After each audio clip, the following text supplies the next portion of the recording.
Open houses, are they a waste of time or are they actually one of the most underrated and underutilized sources of lead generation? Jeffrey McGonigle is the co-founder of Power Real Estate Group in Orange County, California.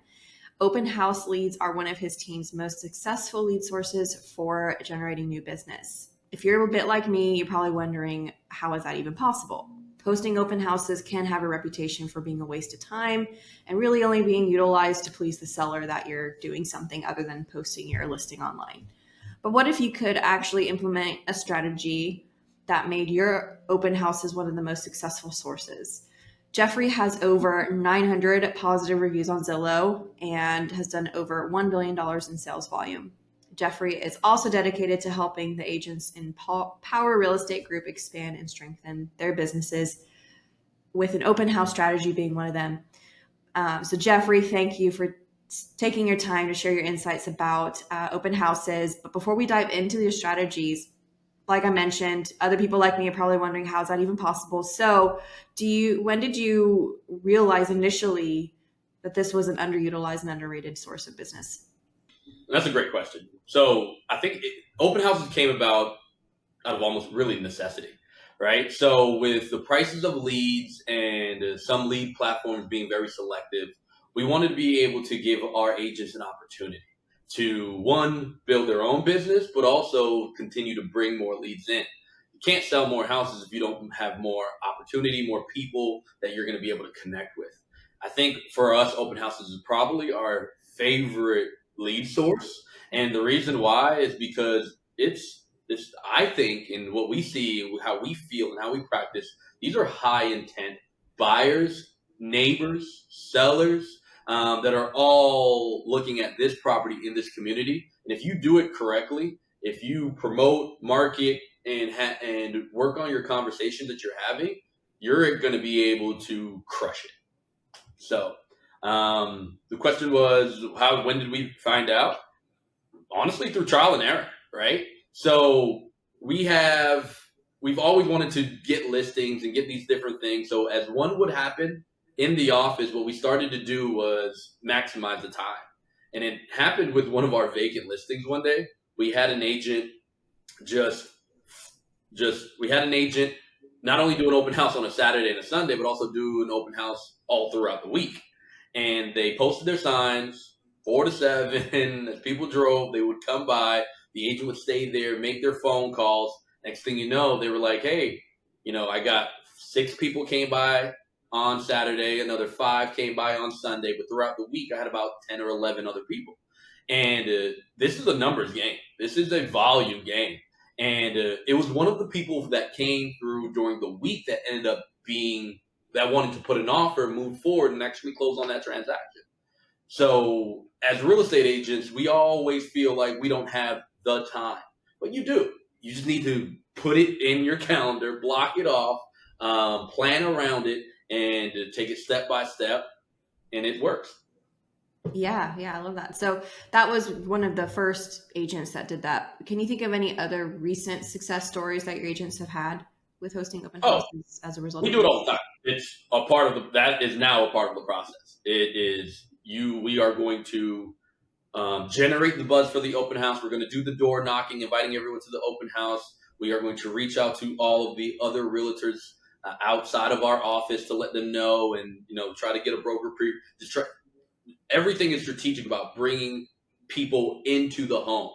It's less likely for someone to write an offer on a home that they haven't seen. What better time to do that than at an open house? Mm-hmm. I'm a data person. I'm sure the people watching are data people. Do you happen to know, on average, how many sales you get as a result of a lead from an open house a year? I would probably say anywhere between 10 to 15% of our transactions come from open houses. Wow. And it's because we're really, really leveraging the open houses. Not only just the listing agent, but for other agents on our team. And it's a lead gathering, starting the connection. A lot of times it's where people feel like open houses are a waste of time. It's because they are trying to meet someone today and close in the next 30 days. A lot of people with open houses are just starting in the process. And if you can take the time to develop the relationship and literally walk them step by step through the process, we're seeing 3, 4, 5 months down the line is when a lot of the open houses are transacting. If you compare that to a lot of the lead platforms out there that tell you, hey, I'm going to send you a lead, but it's not going to close for 9 months, I go with open houses all day, every day. And guess what?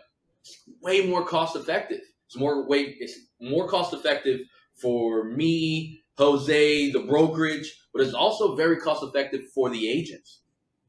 So for them, this is something that they can do that doesn't have a lot of resistance, and the people are actually coming into the home.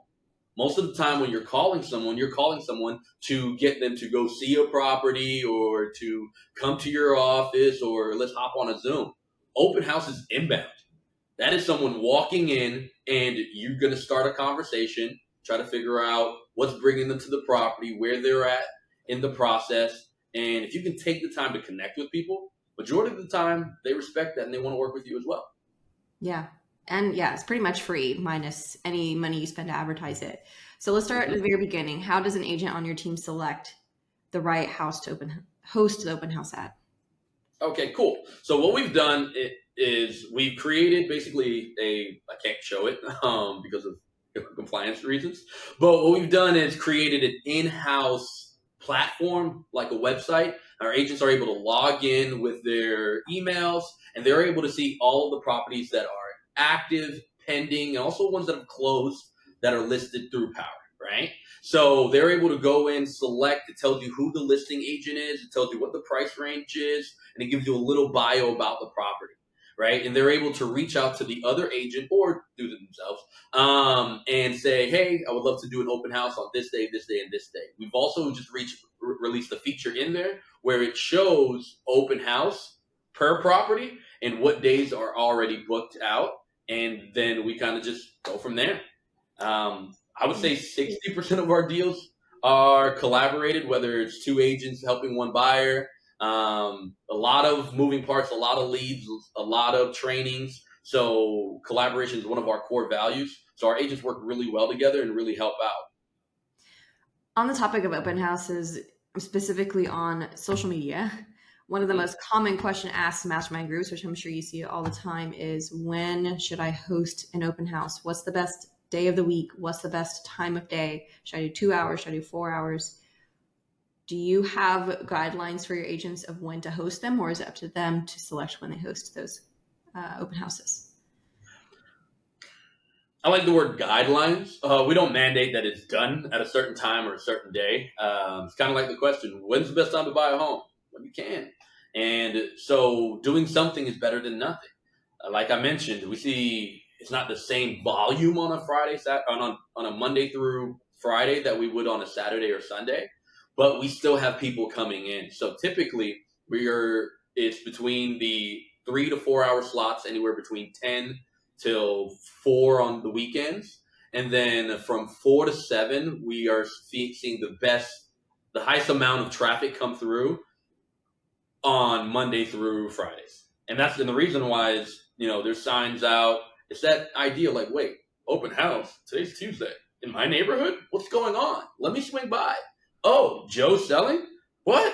All right, cool. Hey, I'm going to walk in, compare Joe's house to my house, and then start a conversation with the realtor who's been sitting there waiting on someone to come in, but actively, proactively working and making their dials or following up with other clients. I try to tell them, whatever you can do from here, except for probably print, you can do it from an open house from 4 to 7 every day. Okay, so an agent selects the house, they select the day and time they want to do it. How far in advance do you recommend they schedule those open houses? And then between the day that they select when and where and the day it happens, what happens in between? It depends. It depends on the process. Sorry. So if this is a new listing and it just is coming on, we try to do an open house. A lot of things have to happen first, right? We want to make sure we are going over documents with the client to make sure we understand everything about the home. We want to make sure the photos, videos, the home is staged or cleaned before. and then we really want to still do a coming soon portion of it, and then the open house aspect. Our first open house is the first day of live showings as well. So a lot of times that first open house is going to be on that first Saturday that the home is hitting the market, and to really build demand. Just like Yelp, you want to see whatever you want to eat where other people are eating. So we're very strategic on driving a lot of people for that first weekend, and being very cautious to make sure that we're taking care of our clients as well, and not just letting everyone in at the same time, and giving everybody an opportunity to see the property uh, as they come in. Right, so maybe 2 or 3 people at a time, depending on the size of the property, depending on how many agents are working that open house that day. So let's break it down into what Power Real Estate Group does and what the agent does to market the open house. What does Power Real Estate Group do for the agent, if anything? Yes. So we try to be very systematic with it, and so the agent gets the listing. We're going to help them get the photos, the videos, and everything buttoned up. We utilize Showing Time Plus and things like that to boost the property, right? And then we have the agent do basically a coming soon, see you at the property video. Open house is going to be this day, building the demand. As soon as it gets a little bit of traction, and we like to do like 2 or 3 ads, figure out which one's going to, doing best over the first like 48 to 72 hours, put a little money behind that one, boost it. And then we always recommend that whoever gets the listing, sometimes we have 100 people at an open house, right? 150 people at an open house. So it's like, hey, Elena, you might want to take 2 or 3 other agents with you, right? So it's going to get hard to manage. So we do that portion of it. Overall, the agents take care of their own signs. The agents, when they onboard to Power, we help them get a lot of their marketing. So it's like, hey, here's what you need here. But they bring their own signs, they carry them, they put them out, and that's pretty much how both sides come together. So I am curious, do you think right now you're running any ads as we're approaching the weekend? Right now, Yeah. I know we are always running ads, and so do I know how it works or who's doing? No, but I do know that we are always they're always pushing it.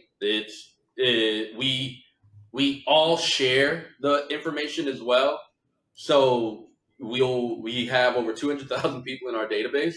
So we call. So we'll go into Follow Up Boss, use the cities and the zip codes, go back and reverse prospect, and literally call people and say, hey, you know what? Property just went live.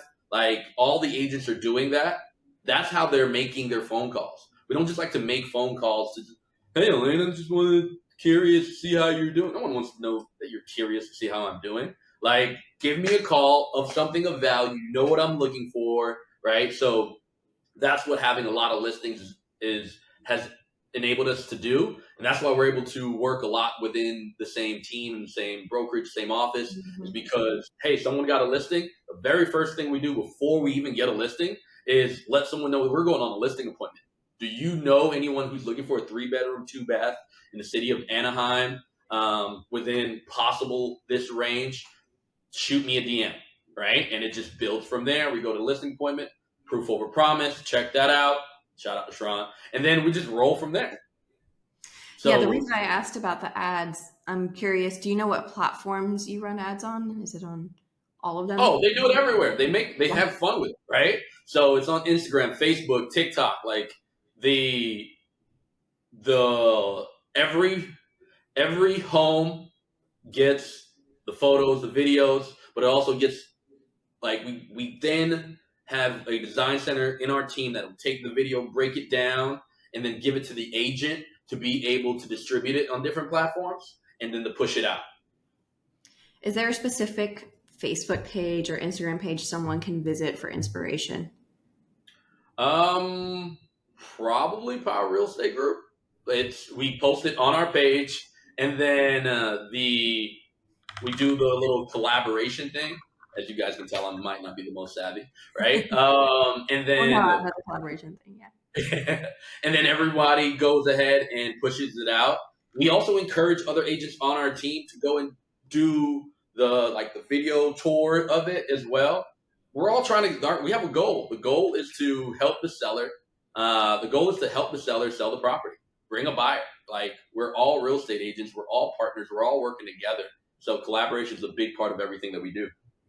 I'm going to share my screen because I'm curious if I'm looking at the right spot. Do you see Instagram? Is this the right Instagram page? Yes. Okay.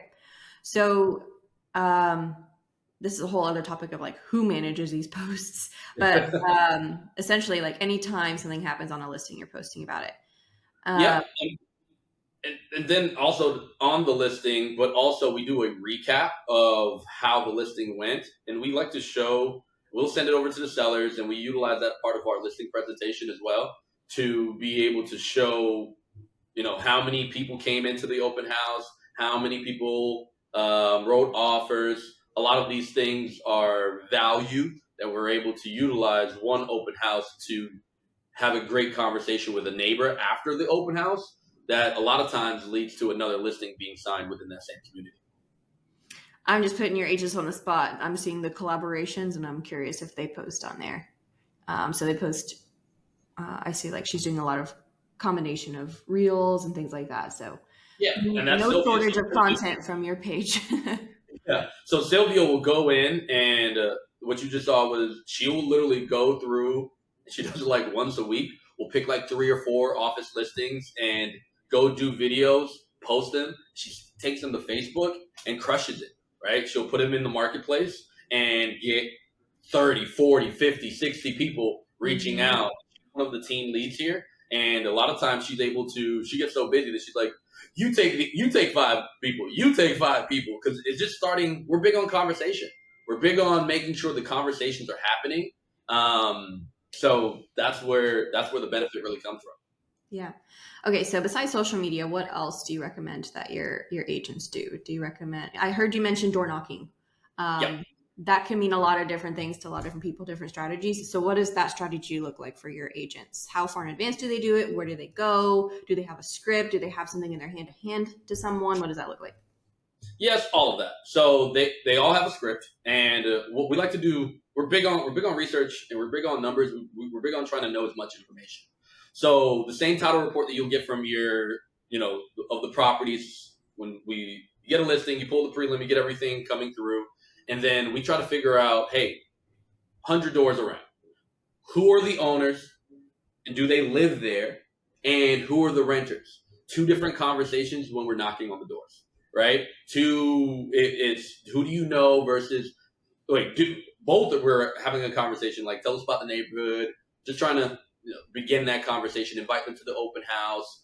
But one of them is going to have more information about the buying, and other one's going to have a little bit of information about possibly selling and what it would take to buy, because a lot of times sellers are going to refer people they know to an opportunity in their neighborhood. Right. Mm-hmm. So we role play and we strategize on having conversations with not only someone who lives and owns in that neighborhood, but also someone who's renting in that neighborhood as well.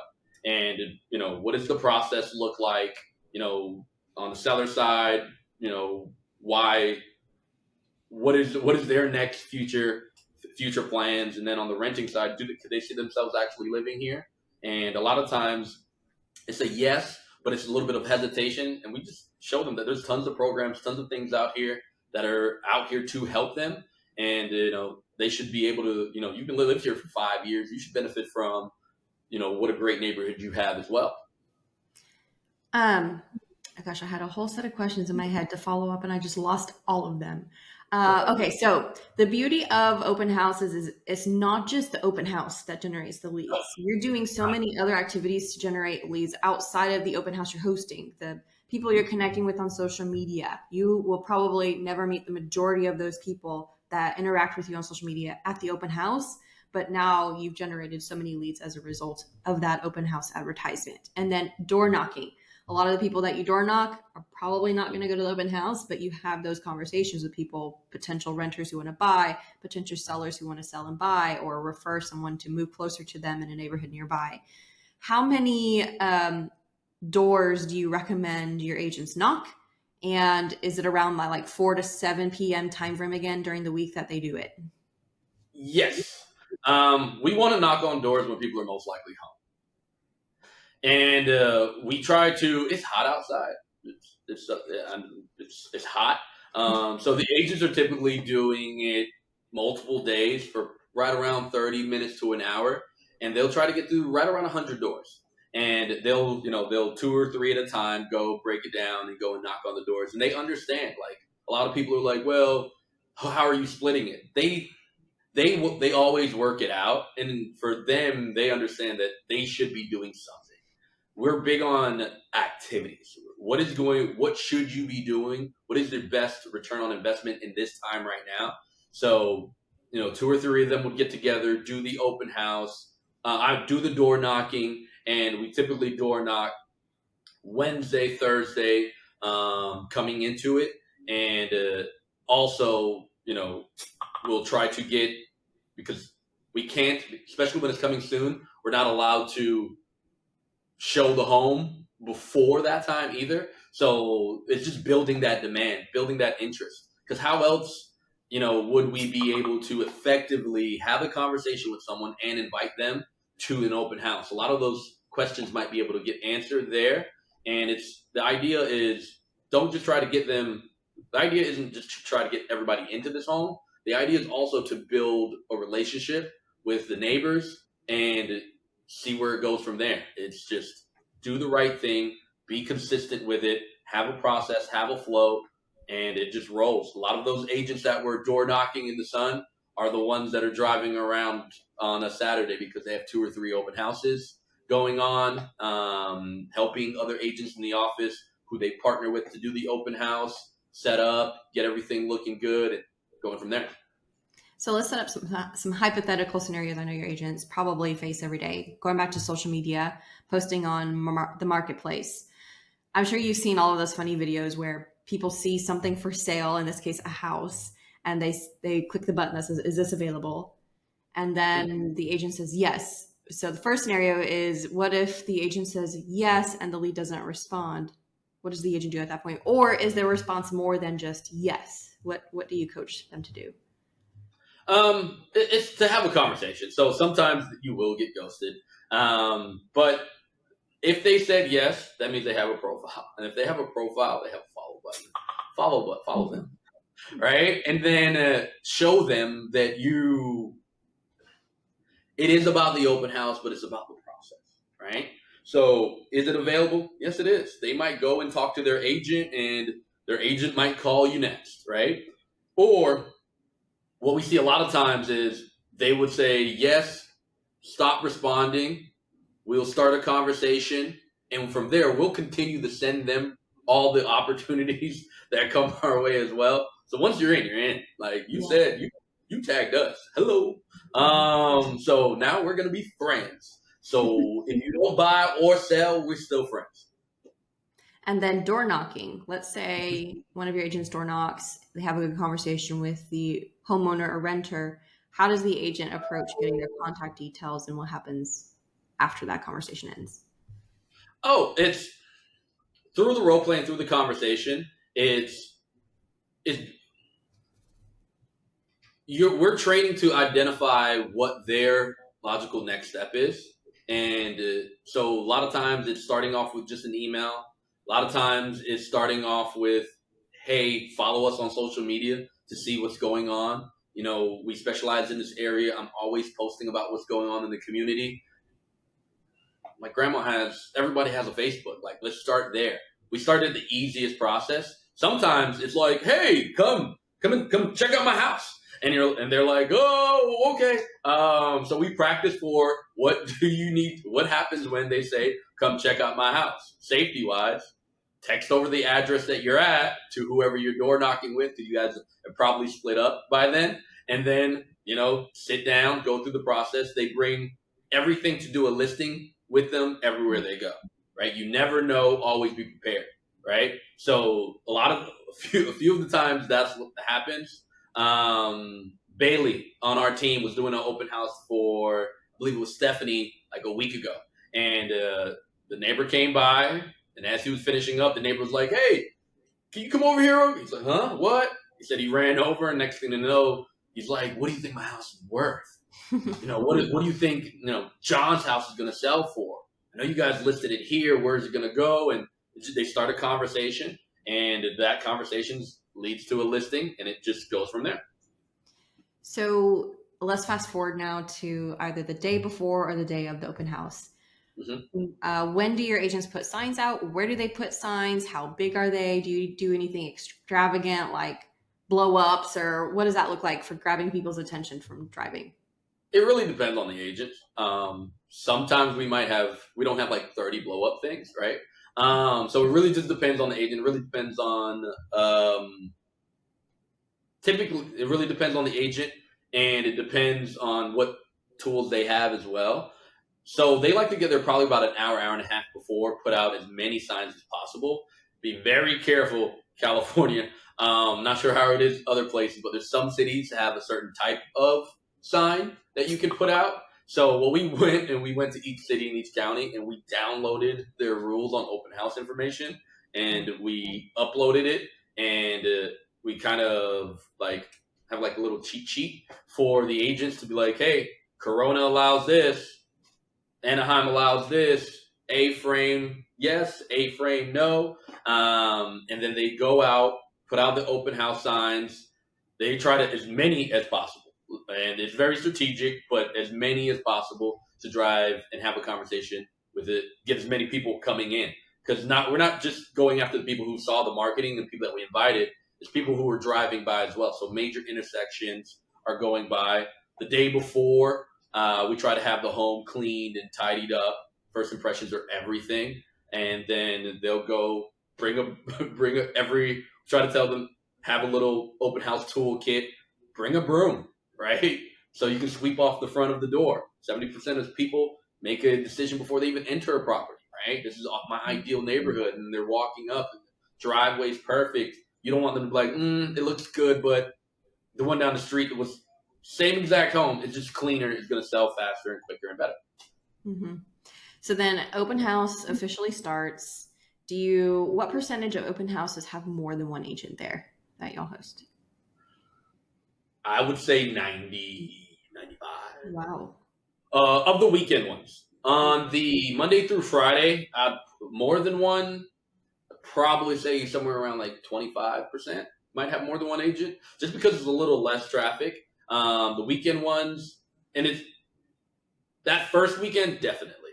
If it sits on the market a little bit longer, it's typically two, but on that first big one, we've seen, like I said, we've had in the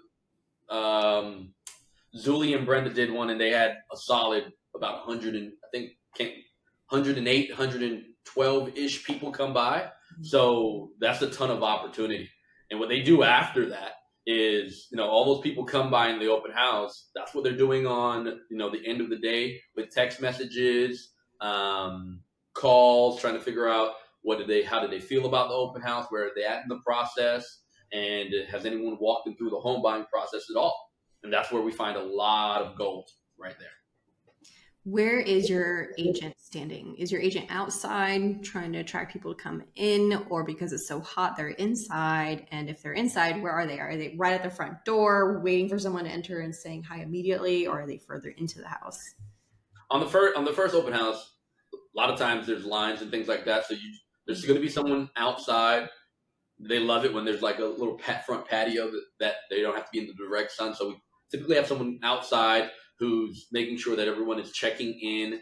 And then we have someone inside. And depending on the size of the open house, the size of the house, a lot of times we have two people inside being able to have conversations, because someone's going to have questions. And then, someone's outside handling any questions, handling the line.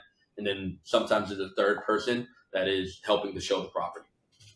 Do y'all ever bring a lender over to an open house? Yes, lenders come by a lot of times, and we role play with the lenders as well. they know like how we look at it is everything's an opportunity, right? So the lender will ask a few different questions, but a lot of times, we allow them to go pretty deep. So if someone asks a question, have your laptop open, have everything ready to go so that you can be able to serve.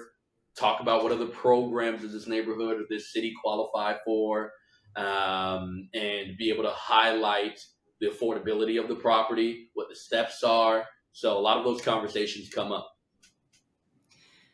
So again, I had a question and I was listening and I lost it. I need to write these questions down. It had to do with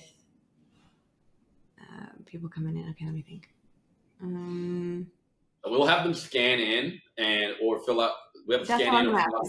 ask. What do you use for scanning in people? For checking? Yeah, we've created a job form to where they'll just come in, give a little bit of information. We're able to extract that and flow right there.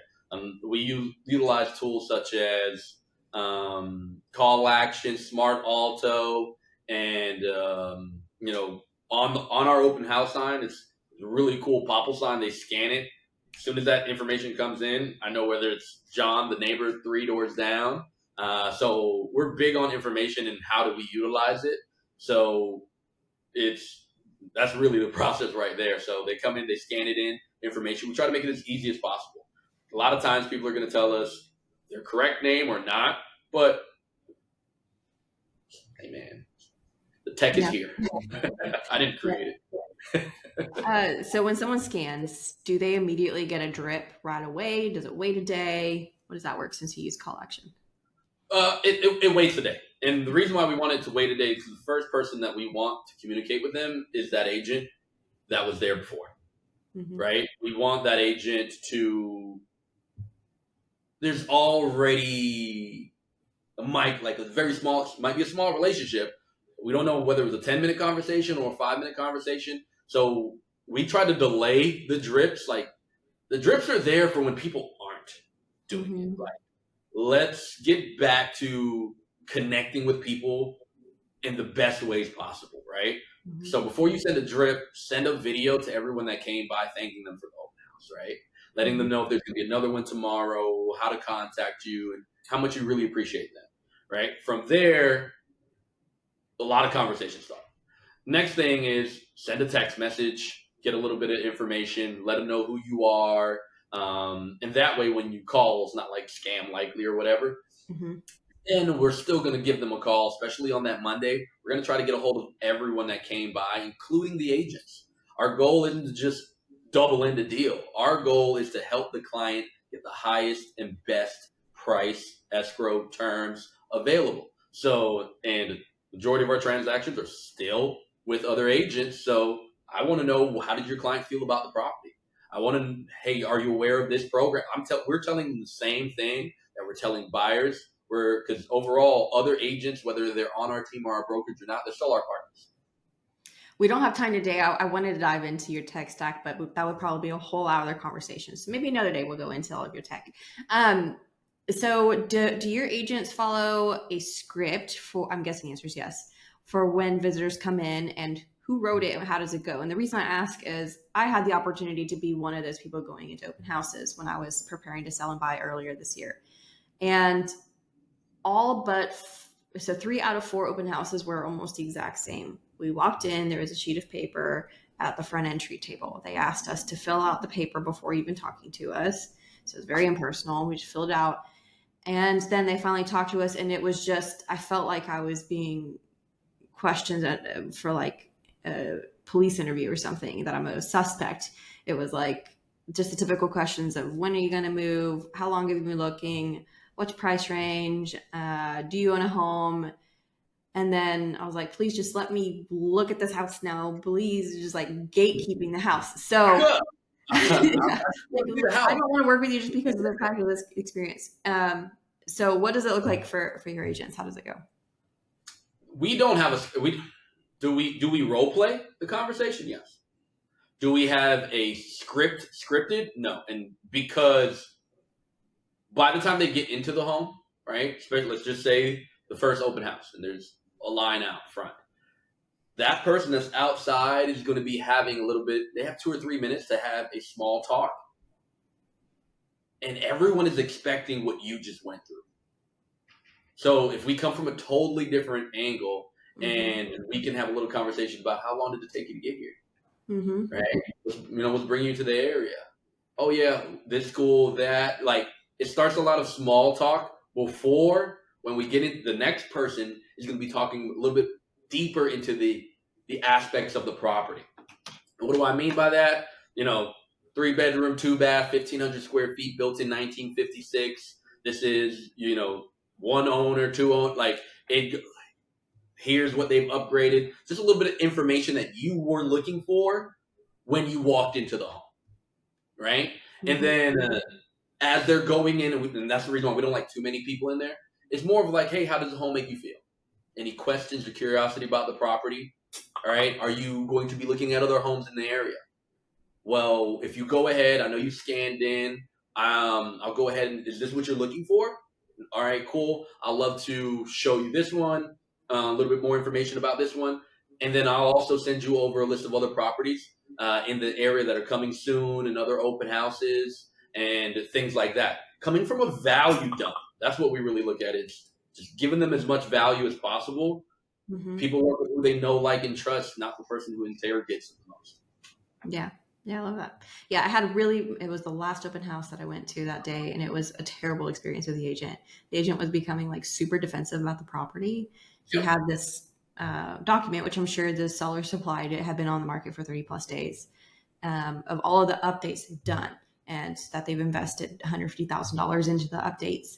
And I was looking around, I'm like, Yeah, but these they look have the wrong DIY. property. These look DIY or just a really bad contractor.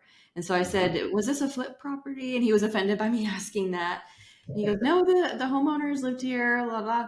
And I said, okay, have you noticed that the baseboards are really crooked and the paint goes way up above the baseboard and there's a bunch of dings everywhere and the doors don't close? And he's like, no, this is perfect. No, this is awful. No, But it's not.